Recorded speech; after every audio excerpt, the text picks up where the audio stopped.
Grandma shouldn't be needing to speak those personal things about you. You should be able to do that to your own daughter. And so that's where a lot of friction is. And then the breaker was somebody at a big, small town stuff. Oh, yeah. All of a sudden, my brother gets confronted about what happened to me by one of our high school friends, because word gets around. Oh, sure it does. And next thing you know, I go to see my daughter for the weekend, and everybody's mad at me. How dare you? Why don't you just let it go? You need to go get the help and deal with this and move on and stop bringing our family down. You're bringing our family name down and blah, blah. And that was it. That was my breaking point. And that's when I looked at my daughter and I said, I told her that I was very sorry, but I couldn't do this anymore. No, you can't do it anymore. No. And I walked out, and it was like I walked out on her. Well, she felt like you did. She does. Well, and I did. Well, you did. I just wasn't strong. You weren't strong enough at the time to handle it. No, I wasn't. It wasn't your fault. And I didn't have any support. And were you still on drugs at that time? So, No, it was because I just had my son. It's a 13-year use, but I got pregnant with my son. He's now 14. And I just had him, I think he was like a year or something, and I stopped using, and at that point I started again. Yep. So, and it was a hit or miss. I mean, I didn't use for 13 years on and off. Wow. And then it got really bad. I got really bad into it. Me and my son's dad, I had my son in 97. And at this point, I still didn't have Keylanish. It was, I said her name again. I'm so sorry. You can edit it, maybe.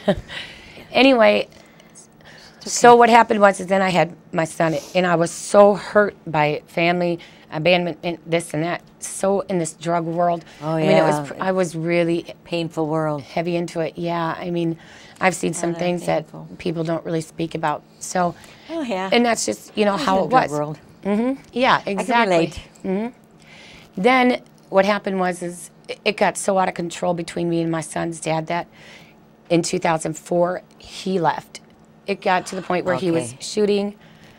Then I was shooting drugs, and then he just up and left me. And he left me in the city high and dry with nothing, just gone. Yeah. And I didn't know how to make it. I was, on drugs. I was this and that. He left my son with me at that point. I needed to take care of him, and I basically did what I needed to do to survive. Yes. And I became very street smart and how to, Yep. I did. I became a hustler? Yes, I did. And did you hustle men? Mm-hmm. Yep. Just like Janie. I was in prostitution for 13 years. Yeah. And it wasn't for a very long time, but at that point. You did what you had to do at that time. I did. Point. And that's the first time I've ever told anybody that. I'm glad you say it the way it is, because stand back, because we're going to tell it like it is. Right. I mean, honest to God, I haven't told anybody that. But what else could you have done? I mean, you could hustle pool. You could have went out and hustled food. I did. Actually, I had credit card numbers, and I could go to the grocery store and give them this number, and they would do it. And it was just, I could pretty much hustle it. To get money, right? You had to do what you had to do, right? Because that's what happened to me. And so he left, and then one night, actually it was April 11th of 2005, two men showed up at my house very late, and they were looking for a debt that was owed, a lot of money. Whether or not where it came from and who these men were, I had no idea. My son's dad will deny it, just like my mom will deny that she put me out at 15. Right. It's just it is what it is. Right. They came in and they had information on an account. They knew I had a bank account. They knew I was smart on the computer. Yeah. And so I had to wire money out of this account into this account, go into the bank the next morning, and take it out. Yeah. During it, I was gang raped by both of them, and my son was actually there with me, and he was in the next room sleeping, and I just prayed to God that he just wouldn't get up. Oh, dear God. So afterwards, I'm sorry. No, I was raped also. And that's another thing too, that's a whole horrifying feeling. It's nothing worse than that. than being overpowered by a male and violate your body. There's nothing worse than that. The thing is that what's really hurtful is that, like, my mom doesn't believe me. She told everybody in the family that I was just all messed up on drugs and I don't remember who I slept with. She sided with the predator. Right. Sided with it. I was gang raped, and it was I was pistol whipped and everything, and my son slept in the next room, and I had to go into the bank the next morning knowing I was going to get caught. I went to jail. I got charged with a felony theft. Yeah. I got pregnant because of it. From the rape. Oh no, honey. Oh no. So I had a little girl in January 6th. Oh. Or January 4th of 2006. Oh, sweet. And I gave her up for adoption. Oh, that's okay. That's okay. She's in a good home. Yeah. She is. She's in a good home. You don't know where? I do, actually. Do you? Oh, that's cool. Yeah, I know. Well, I actually picked her parents, and oh, good. I went to Minnesota Teen Challenge to put my head on straight when I got out of jail. Good for you. And I didn't know what I was going to do because I lost everything. I went to jail, and my son's dad took everything. Oh, honey. And God. I had nowhere to go. I had nothing when I got out. And now I'm pregnant. And now you're pregnant. Right. Oh, my God. So somehow or another, I got Teen Challenge to take me in, and it's a drug program. And even though I wasn't using, but I do have a history. Yes. They still let me come, and I found a wonderful family. And they live in West Virginia.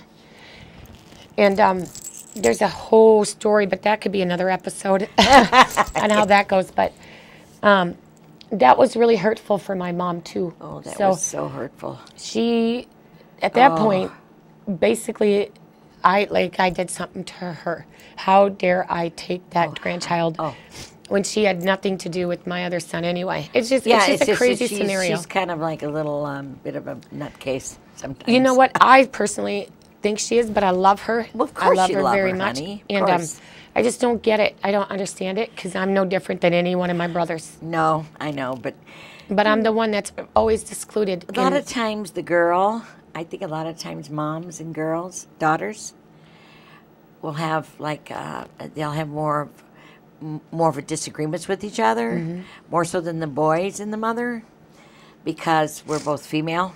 Right. And they think a certain way, and we think a certain way. Like my mom was a tyrant. My mom was out with married men while I was being tortured. I mean, we have so much similarity. No, I can't say it. Similarities in our lives. It's just amazing. I mean, I'm so happy that I met you. And I wanted to know now, who was this guy? You told me about some guy, or one of the people at the Refuge said something about the guy had cameras in your house. Yes. Yep. Tell us about that one. So after I had my daughter, and I gave her to whom I believed that the Lord wanted her to be with. Right. I then moved back to North Branch, and I started using again very, very heavy. Yeah. I mean, I was running it. I was dealing it. I was doing a lot, and you decided you're going to do it big time this time. Right. I was just in a lot of hurt and very dark, trying to make it.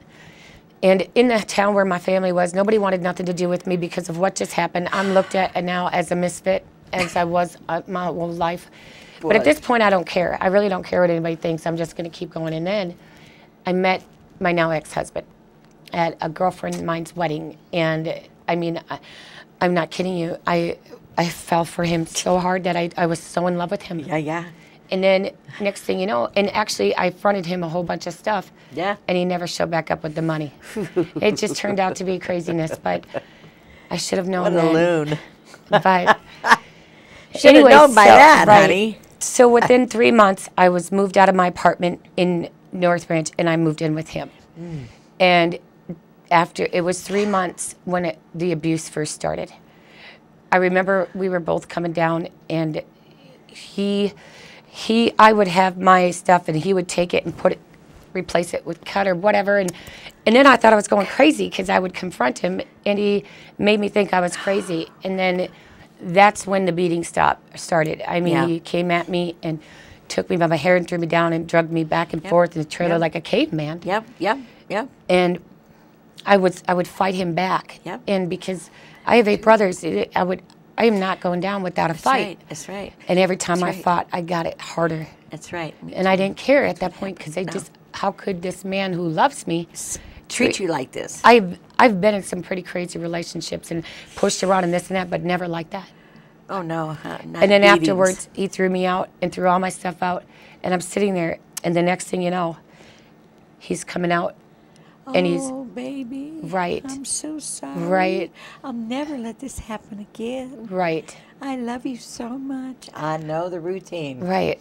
I've heard it a million times. And I fell for it. I did too. I fell for it for 7 years myself. And then the next day I had to go and get the rest of my stuff out of the apartment. And my girlfriend was there, my really good friend, and my son's dad, and they looked at me and they said, oh my God. I had bruises. They were so deep. They were green and purple, and and I was like, it's fine. It's fine. No, it's not, Tiffany. And I was like, it's fine. Don't say, I don't want him coming here, and I don't want to deal with any of this. Just, it's fine. He didn't mean to do it. We were on, coming down, whatever. Oh, you gave me an excuse. Mm-hmm. And that was in February of 2007. And then it just escalated. Like I would get jobs, and then he would be there to pick me up and then ask me why I'm doing this or doing that. And every time I got a job, I would lose it right away because of him. He didn't want you to work. He wanted under his thumb. Right. And then I got a really good job waitressing at one of these top restaurants in Minneapolis. And we didn't have any money because he said he worked, but he didn't work. He said he had all this money saved away from his mom's passing, and he didn't. Oh, no. He had nothing. He was a lie. Everything he told me was a lie. He said he owned the place, and he didn't. It's in his dad's name. Oh, no. The electric bill, he said he pays all of his bills. They're already repaid. I get an electric bill in the mail, and it's over $3,000. They're about to shut it off. It got to be almost 7. Oh, my God. I mean, it was too much. It was too overwhelming. And I remember I got in the truck. But you loved this one so much that you were going to make it with him no matter what. But I wondered if if I loved the chaos myself at that time too, because I don't think you loved the chaos so much as you were probably in love with love. Right. In other words, you wanted to feel that love, that feeling of being in love so bad that you blinded yourself about the other part of it. That's what I said. I said, I tolerated 6 days, 23 hours and 45 minutes of absolute hell just to get that 15 minutes of I love you, babe. Right. Isn't it sad? Right. It is very sad. Us women, just the saddest things. We are so messed up. Women are so messed up when it comes to men that are like that. And women get hooked on those kind of men. Right. Because I did myself. I understand exactly what you're saying. It just escalated. Long story short, I mean, there's too many times I could tell you about. But did he take you told me at the Refuge something about him taking the thing off the car. He took some kind I got a car. He would throw me out. His sister would come and save me, let me stay with her. Because my family at this point, I don't have anybody. Everybody's just shut me down. Your family said, forget you. And at this point, so a good friend that I bartended at gave me money, over $3,000, to buy myself a car because he got tired of watching me walk. So it's my car. All of a sudden, lo and behold, I would try to leave to go somewhere because now I'm back with him. It's back and forth, leave back and forth, come back. And I would try to drive my car, and it would it wouldn't go, and I couldn't figure out what the hell was wrong with it. Well, what's wrong with it? He pulled the plugs out. Oh, Jesus. He made himself an extra set of keys. Dominant. Yeah, but he didn't do anything wrong. See, I'm messed up. He didn't do anything. I'm just crazy. Oh yeah, right. And then you can't make the car work. And then I lived. There were cameras. There were probably, I think, 4 cameras outside the house, and there were cameras inside the house. And he was always watching, and it was just a freaky. What? Yeah. And I remember my girlfriend, one of my bestest friends who knew who he was and would probably beat him herself. Oh my God. I was forbidden to see her. Oh, sure. And every time I saw her, Because she was wanting to help you. right. They don't want us to have any friends that are going to help you. They just want to keep you down underneath their thumb. Right.